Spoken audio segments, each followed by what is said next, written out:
ko kahapon, ilang taon ba dapat, how often do we review? Dapat nire-review po every 3 years. Pero sa buong 6 na taon, lalong-lalo na ng Duterte administration, kasi po yung panahon na yun, nagkaroon ho tayo ng public health emergency, in fact, a global health emergency. Sana ho naging masigasig yung unang administrasyon sa pag-update ng ating PhilHealth packages. Pangalawa ho, nakita ho natin ang kawalan ng maayos at matatag na pamunuan sa PhilHealth nitong nakaraang mga taon, lalong-lalo na noong panahon ng nakaraang administrasyon.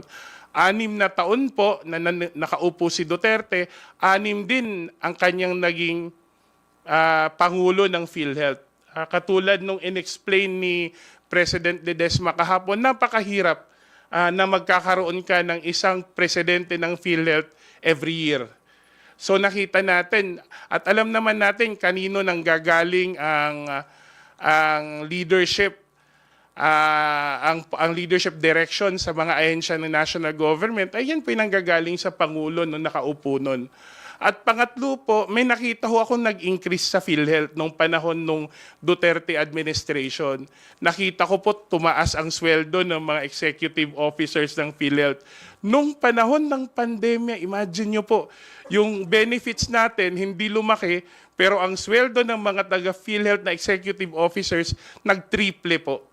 Ako ang point ko lang po dito is, una, sana matuto tayo sa mga mali at pabayaan ng mga nakaraang administrasyon at binabantayan po natin si President Ledesma na alam naman ho natin ang direksyon ng ating Pangulong Bongbong Marcos at pakikipagtulungan ng ating Speaker na ayusin ang PhilHealth. Nagpauna na po sila.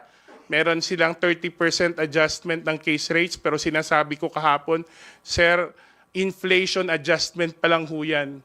Kasi kung 12 years po tayong hindi nagtaas ng case rates, ibig sabihin, kung ang cost ng inflation every year is 3%, 36% na po ng case rates ang hindi po, ng inflation rate, 36%, halos nabawi lang natin yung inflation adjustment nung ating, yung dinagdag natin na expansion. So we're looking forward to his commitment to, despite na walang subsidy, magkaroon ho ng